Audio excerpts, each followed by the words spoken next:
Welcome to USA Global TV and Radio, where our mission is to provide education, entertainment, hope, and inspiration. USA Global TV and Radio connects you with experts and audiences all around the world every single day to help you succeed in business and to live a richer life. Visit us at USAGlobalTV.com to learn about career and life-changing training and mentoring programs like the Listening Mentor. Subscribe to our newsletter to stay informed about our special programs and offers. Discover how you can become a guest on one of our shows or a host or producer of a USA Global TV and Radio show of your very own. That's USA Global TV and Radio, where the doctor is always in.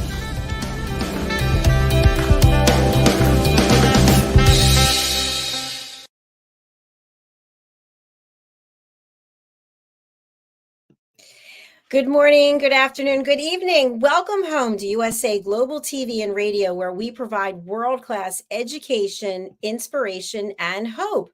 I'm Dr. JACALYN KERBECK, and it's Friday, or as we say here, Fri-yay, and that means that we have our special episode of Coexistence and Sustainability with pet psychic Amina joining us from California. Today, we're going to be talking about when and where to hug a tree. Interesting topic.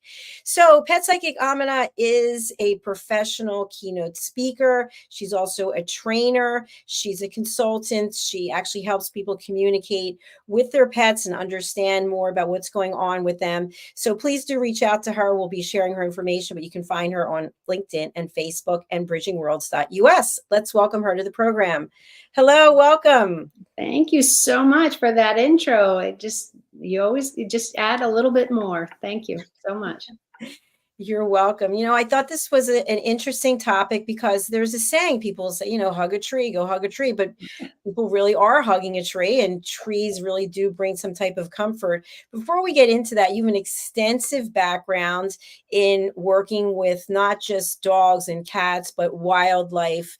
You've been in nature for decades. Tell us a little bit about how you combine the work that you do as a trainer and a speaker with the work you do in coexistence and sustainability. Well, thank you. It's a wonderful, for me, I'm living in the same body all over, and all of these things are who I am. And if you are really close to what you're doing and your gifts and you're putting it out there, you know what I'm talking about who I am. I can have any kind of name, I can have any kind of field, I can have any kind of hobbies, but hopefully we all acknowledge and live within and grow ourselves every day. That's why I do this with Dr. JACALYN, and we're trying to help everybody see it from another perspective. And my other perspective can be wildlife as opposed to my pets in my house, or my neighbor's dog that I can't wait to pet, or anything and everything in between. I'm very, very fortunate to not only have worked with wildlife all my life. I literally have a picture. One of these days I'll get it down of me when I was 11 holding a great horned owl. And was it my first? Absolutely. But I had wonderful, wonderful trainers and people in the industry of wildlife preservation from that young age. And luckily a mother who said, oh, this is what she likes to do. And all my other siblings got the same opportunities because my mom networked like nobody's business. And it's really neat to be able to copy that with her.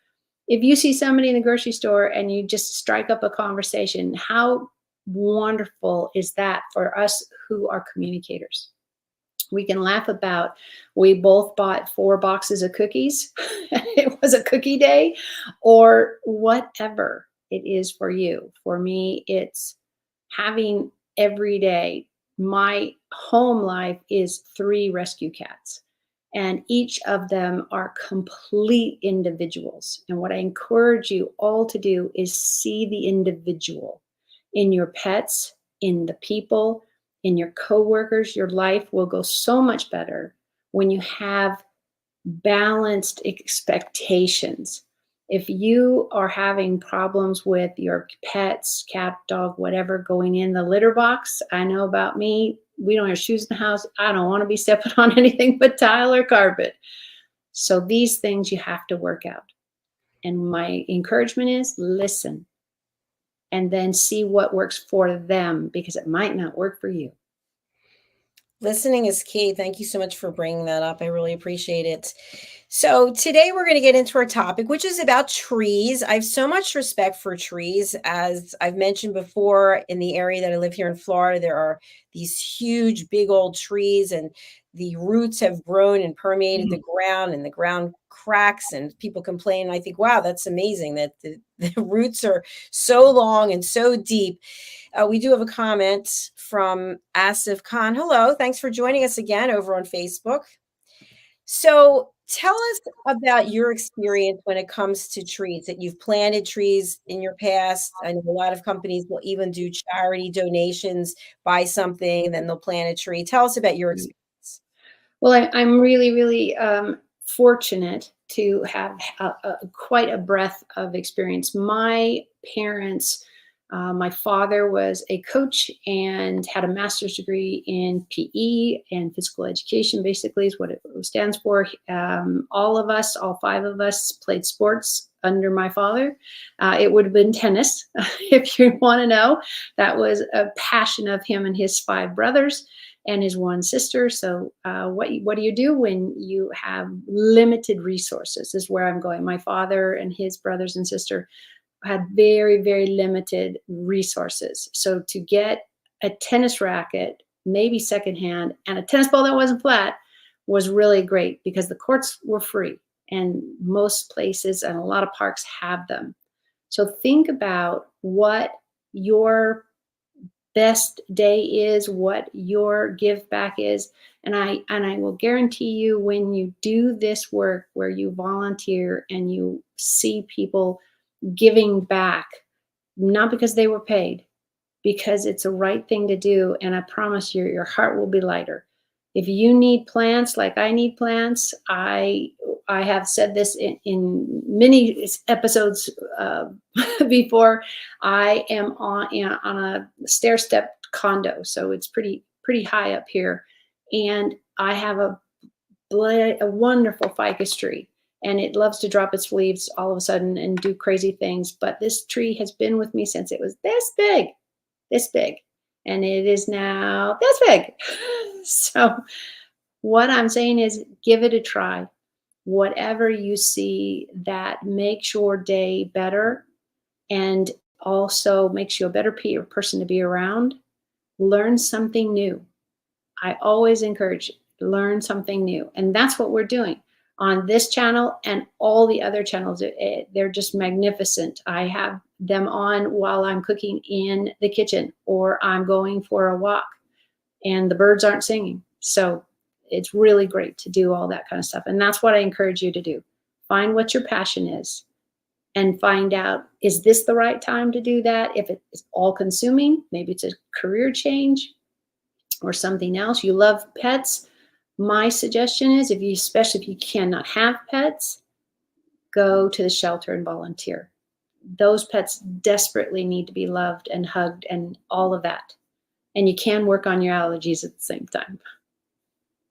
A good one. I like it.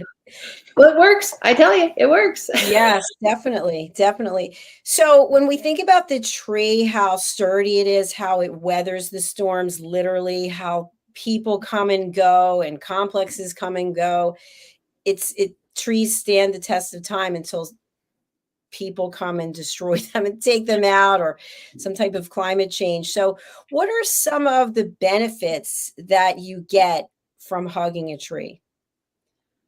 Well, I'll tell you, the best thing is trees never talk back. You can make up any story you want and you never talk back. I don't know about you guys, but and Dr. JACALYN, you might have the same experience because, only child, and I'm youngest child, and we were on our own, right? to do our thing, whatever that was. So I used to, I mean, this might sound funny, and maybe I've said it before, so you already got my quirky side. I used to tell God jokes when I was a little kid. I was a horrible joke teller at all. But again, when you're on your own, you get to make it up. What I love to see is educating and supporting, because there's nothing wrong to be afraid of something, anything. The dog next door, because it bites its owner much less it bites everybody else, or a mosquito, or a snake, or a lizard, or whatever you're afraid of in the animal nature place. That's okay. What you do with it and how you decide to go through the world, as opposed to let's throw rocks at it. Because I don't know if you remember, Dr. JACALYN, but that was a real go-to in people of just saying, oh my gosh, I got to get a stick. I got to get a rock. I got to get something that I can defend myself with. Sometimes doing nothing and gently walking away, and you don't have to turn around. Hopefully you can kind of see where you came from and not trip on any rocks.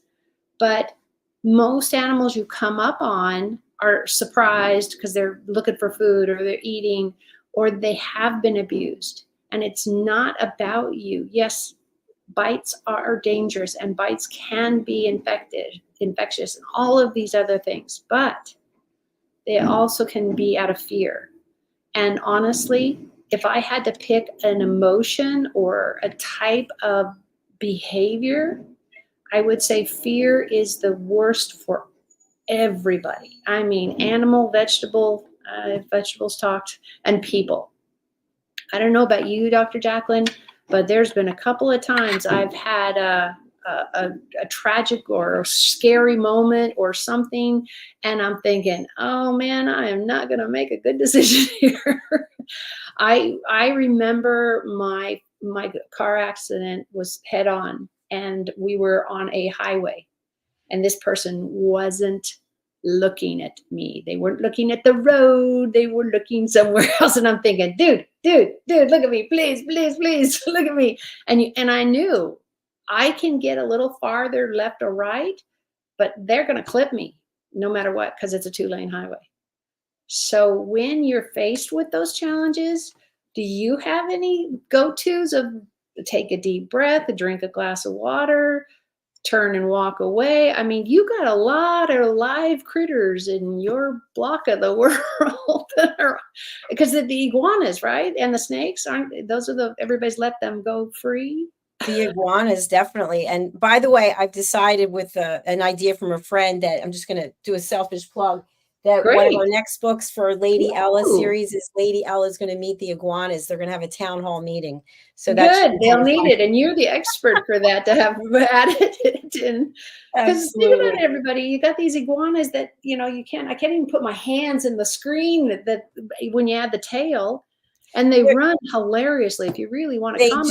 It's interesting. And by the way, we have another comment from someone watching on YouTube from Kim Bugwee Rogers, watching live from Uganda. Thank you for being with us today. We appreciate you. Well, there's some real clever animals there too.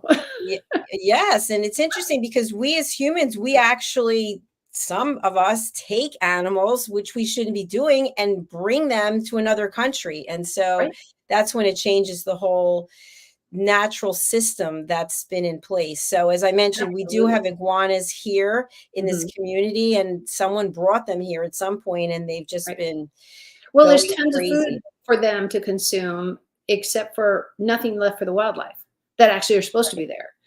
You've talked a lot about being near or on a golf course or all that. I see it in the news, and you got iguanas running around and eating golf balls. I'm sure they don't do well in the digestion area. Because can you imagine trying to get one out of an iguana? Hey, I'm trying to help. Just spit it up. Yeah, it's crazy, because what happens is that we as humans come in and we continue building and developing, and then the animals get pushed from wherever it is that they were. So when you think about it, we're talking about hugging trees today. One of the reasons why I'm not I haven't yet gone and hugged a tree is because there are things living there. The Yeah. tree is the home to many of the creatures in nature. So when you do that, you are disrupting, whether it's temporarily for a minute or 5 minutes, you're disrupting that ecosystem that lives there. What are your thoughts? Well, look before you hug. We'll come up with a jingle or something, because you're absolutely right. I've been in Florida for long stays, so I completely can visualize all the things you're talking about. But think about it. If you look at the palm trees, and God help us, they're in California, planted everywhere. We don't have palm trees natively necessarily in California, but they have all this really crazy bark that peels off, and there's plenty of room to hide under there. So respect the landscape and the people and the animals that actually live there. So if you're going to go to, let's say you're going to go to Africa, just pick anywhere on that continent, you could run into a gorilla. They're really big. And he or she could be having a bad day, got a little thorn in his foot or something. It's the same with people. If you're going to go to the side of town where everybody smokes and you can't do that, or you're allergic to it, or you like breathing anything, why would you go there? Why would you go there? If you are going to go there, anywhere that has a situation, for example, my kids and I went to England for a summer. We brought long raincoats and umbrellas, 3 of them for all of us, because we knew that off and on it rains there. And it's beautiful. It's a beautiful country, beautiful state. Please look at coexisting literally with the animals and the plants and the weather that you're dealing with. If we continue to say, well, I don't like it so hot and musty and I'm wet all the time, even though I've never been in, and you want to get away from that. Oh, but I love living there, or whatever the reason is that you'd rather have that. If we decide to continue killing all the pests and having a fogger or an air conditioner that is out, and that moisture goes away, we start losing not only plants, but we lose the animals that should be there. And what we have found out by doing this for centuries and years is things fall apart. The soil gets worse, the plants die off, it's too much heat, not enough rain, etc., etc. There is a consequence to everything we do. Literally, if I'm going to walk across my kitchen, guess what? The consequence is I might bump into the sink or the refrigerator. I want you to get it. Why I'm using such weird analogies is because you might remember it better if we made it fun, and if I made it a different kind of definition than you thought the boring version of a dictionary would work. Do you, but don't do you if it hurts others. That's the shortest. There it is. That's excellent. Have consideration. You're not existing just in a vacuum, right? Oh my gosh, yes. Kirby would love you to be, but no. No. So a question I have in reference to trees, are there certain kinds of trees we should avoid, possibly ones that are poisonous or have spikes? Or well, even you have a lot of palm trees. The last time I was there, it was 10 years ago. So, I mean, they're not native to Florida, right? The palms? I think they are. Are they? Look it up, but I think because that's what I couldn't decide. So in California, they're not. They're not. Go to Hawaii. That's a boat ride over there. And so palm trees, I don't know in your area, but in our state, people put in palm trees, and they could start off small, just little small or medium small. They get ginormous. And then they wonder why somebody put it in their yard or put it by their driveway, or pick a place that somebody is below it at some point. So your cars are there, there's nuts, there's bark, there's squirrels, there's all kinds of things falling off these trees. And it's not necessarily that they thrive. It would depend on our weather and how much rain we got, or was it around a golf course? Because golf courses are lots of greenery and lots of water. Can that tree take it? That's what should be looked at. So when you decide to landscape your home or move a wall on your house, expand or go shorter, make sure, please make sure to look at what damage are we doing about the trees. This is the total opposite of you cutting it down and or it grows back and then you got to cut it again and again and again. That tree is not getting any hugs from you. They're not getting the respect and love that they give us oxygen. They part of our breathing pattern. It is really that big a deal. If you want to keep breathing, you're going to need a few trees. So watch where you're planting them and do the best you can. If your house expands by 3 more bedrooms, most people don't plan that out very long. But if the tree is 5 years before that, well, the tree's established. And those are the things you have to consider. You can cut them out, not all trees. Nothing is all. But a lot of times you can get them cut out with the roots and see if they will survive. But that's a lot of work. So what? Plan ahead. Plan ahead for anything. But we're talking trees right now, is plan for what that tree needs. Sun, light, air. And if you're in a place that has a lot of critters, then realize they're going to be up and down and up and down and up and down. We love having the birds build their nests in the trees. If you love that and like to encourage it, so look at the background that I'm sitting with, that Dr. JACALYN had put together for our show. It's fabulous. I absolutely adore it. First of all, I love green.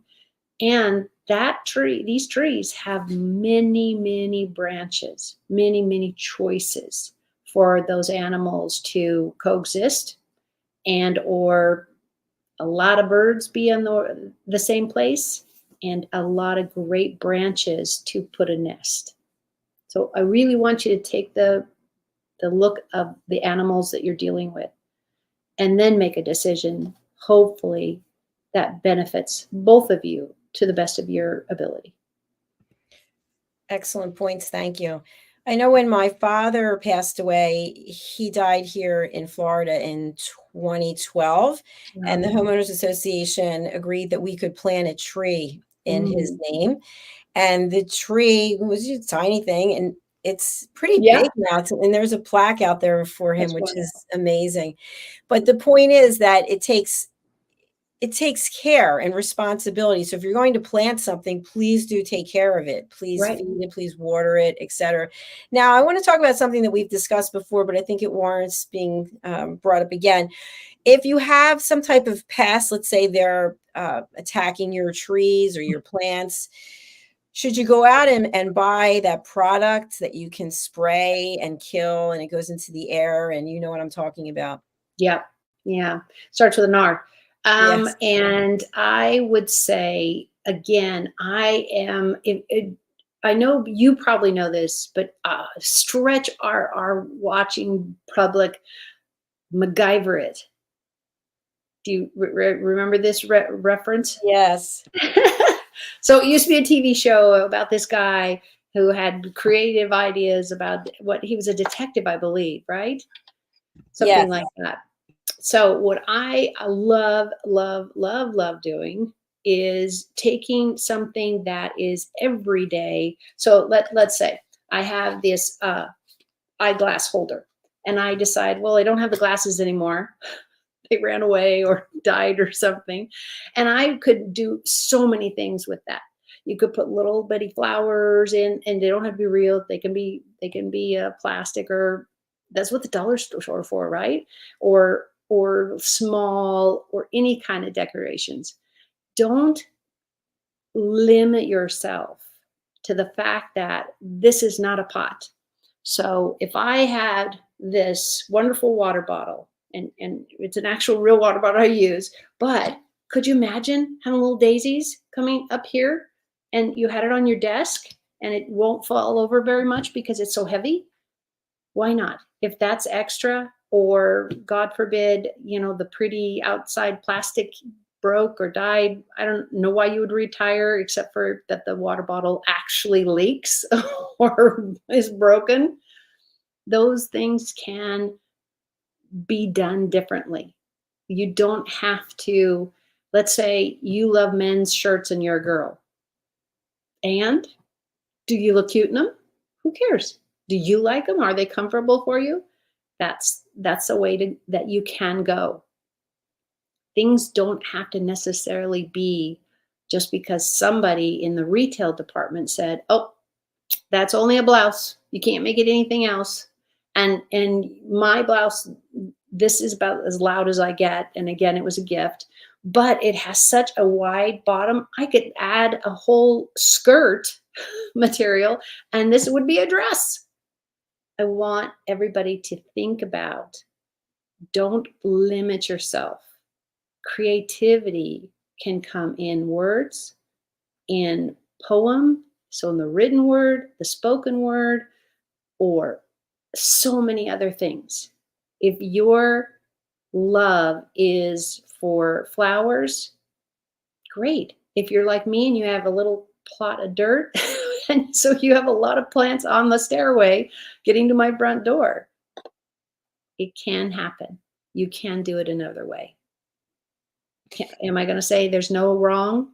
Well, there are. You probably shouldn't plant a planter in the middle of the road or something like that. Your neighbors probably won't like you, nor will the drivers who aren't paying attention enough to see the planter before they hit it. So think about what you're willing to do and what you're interested in doing. And then what I always tell you, and then go to the dollar store and see if you see a cheapy pot or a vase or whatever. The other day, Dr. Jacalyn, I went actually to the dollar store. I haven't been in a while, believe it or not. And I got little frames. And because one of them that I got is glass and has a frame. Well, it's such a fine top piece that keeps the picture in. I broke it. And I'm looking at it going, how much super glue can I use? I want to go back to something that you said before, because a couple of years ago, you were talking about fresh flowers. It sounds like you may have changed your point of view, because I used to get fresh flowers and I stopped getting them because you had talked about the fact that once you cut them, that's the end of a life. Do you still feel the same? Well, I have a great deal of potted plants, so I still lean towards live. But I do see that cut flowers are so heartwarming for so many people that get them. I'm not necessarily a huge fan. I am very fortunate to have two wonderful women in my life, my daughter and some of you, I probably have never shared this. I have a part-time caregiver because of the loss of the use of my hands for a lot of day-to-day things like making a sandwich and making a dinner. I don't do any of that anymore. So what I'm saying is do what you can and find out if it causes any harm. So what my caregiver and my daughter came up with is dried flowers, because I've talked about, I have tons of plants and flowers on my stairway out to go out the front door. So that is a really great resource of petals. And I'm teaching myself, reading the books, all of that type of stuff on how to do that. Because petals on flowers, wow, depending on the petal and the leaf, they're really picky. they wither and they get crinkled, and yeah, this early stage is learning, and I encourage everybody try something new. But what I have is all these photo albums that I've disseminated those photos out to the people that they either were of or they meant something to them. So I'm sending those to my sisters and to my daughters and making sure they have that. So I have all these albums now. What do? What I love is I love learning new things. I love learning new things. And so I am reading all these books and I'm looking at all these petals and figuring out the flowers, like a pansy. Yeah, they don't dry very well. Somebody tell me a new technique and I'll try it, but they're so neat, these flowers, but they're so paper thin. You get them wet and they just wrinkle all up. So again, Maybe some you take pictures of, maybe some you put in albums. Look at what you're working with. Look at what your challenge is. And always resources online. Not only our show, we have Dr. JACALYN has an entire plethora of fabulous people talking about different topics. And then you have YouTube where there's other people, and you will find somebody who's drying their own flowers. I still haven't done that. So tell myself to do that, to look at what else is out there. I talk about that, you know, we get the tower for beads and designer things. Well, I took one of those and I literally have one. Now I cracked the top so you can see I taped it, but these are vitamins that I take all day. I put them in these little things that were meant for whatever. You could put screws or nails would have to be awfully small. Don't catch yourself up and say, I don't have the money, or I'd really like to do that. If this helps your mental health, if this gives you joy and no one got hurt and you're not blowing smoke in anybody's face or anything like that, find your way to do those positive things. Your life will be better. Your outlook will be better when we do things we love. And what I love doing is being able to share the flowers with family and friends, and working on cards this year. That is something that I'm working on. So I encourage you to do the same. Find something that's easy for you to do. And like for me, I'm working on leaves currently, because leaves are really hard to get flat if I don't put them in glass right away, but they won't dry in the glass. Maybe that's a good thing. So I'm finding that happy medium. That's what I encourage you to do.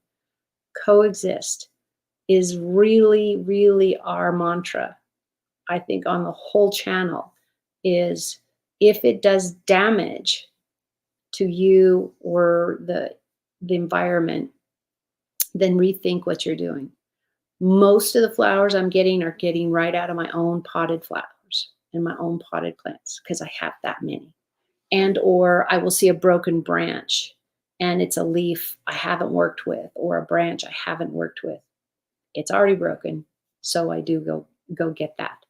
There are a lot of wonderful places I looked up recently that actually have petals already dried for you, if you want to do them in a scrapbook or a frame or something like that. There's no end to being creative, whatever that is. Don't let anybody tell you, nope, that's silly, don't do that. And you say, well, thank you. It might be silly for you, but I'm living my third childhood, whatever you want to call it. And I don't compare myself to the great artists that are in my family. My uncle and my mother made a living doing their art. And what I know about it now is that's really hard to do, no matter how good you are. So don't worry about that, especially if you don't have to worry about the cost as far as making a living. Brilliant. Thank you, thank you, thank you. So just to clarify, you are not specifically advocating cutting plants, cutting flowers, but if you do receive cut flowers, right, beautiful, acknowledge it, or if you like to get them once in a while. Right. And if they're your own, like mine, who cares how many I cut? Because I'm just looking for the next plant. Right. I don't want my plants to die? Absolutely, I don't want to die. But pansies, I have the little ones right now, not the big pansies, but they are the sweetest, the happiest plants. I go by them and they're just smiling. They just, hi, how are you? You know, Buy me. Because you have to leave our front door to go down a stairway to get to like the driveway and the cars. Mm-hmm. So all of that has plants, all 20 steps. I don't know. I've never counted the steps. I have to count the steps. So there are petals and flowers you can clip, and you can decide what your modality is, or you're going to. I actually go and buy hairspray on a lot of them, and trying to get that shape, a little bit more support, especially the pansies. They're a lot. And some of the stems, And sometimes you're going to cut off the stem and add it back into whatever piece you're doing. Remember, it's you and the flowers, or it's you and the drawing, or it's you and whatever, marbles or rocks. What I love is my other addiction, because this show is my first one. I absolutely love being here, and I love talking to everybody and sharing all this, making your day better and your way of loving your pets better. And what's really neat is you can try the petals, you can try all kinds of different things, and there's nobody to judge you. If you fail at it, guess what? You try again. And what I was really fortunate is my daughter and my caregiver bought me a whole kit, which I never had. I literally would take the canned goods out of my cupboard to smash off my flowers when I started this about 15 or more years ago. So don't worry about how or what it is. Just do you, because who we are is wonderful. I'm the one who magnetized myself to the shy person or somebody who's just a little quirky and different, because I find them fascinating and their lives are fascinating. And I hope you find that too. And maybe it's the pets that you love getting, the one that has the medical issues. If you're one of those people that can help a pet that normally would not get adopted, what a joyful life you must have. So I celebrate all of you. Oh, that was so sweet. Thank you. And heartfelt. It was definitely heartfelt. I want to talk for a few minutes about the work that you do, because we don't talk about it on every show, but you help people in a number of ways. Mhm. And for people who own pets, they want to understand, why is my pet acting like this? Or for people who have pets that seem to not be doing well, you are there to guide people through this. And for people who've lost their pets, you're there to guide them as well. Tell us more. I'm very fortunate to have a lifetime since I was a child. I don't know any other way to explain it. It's forever, literally, that I hear what pets are saying. When I was a kid, I used to answer them because I figure if I can hear you, I must be part of the conversation. Again, I was a kid.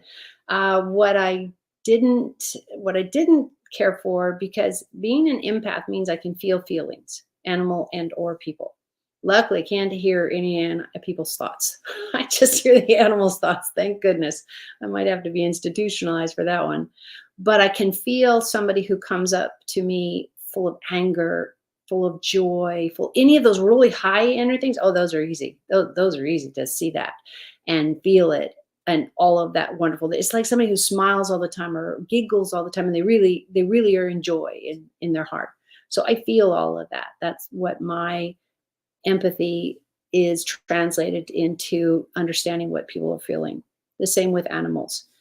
Animals are really great at masking their pain, masking their injuries, because in their world, if they didn't have your people, they would be fighting for food and housing and a mate and maybe not making it to their second birthday.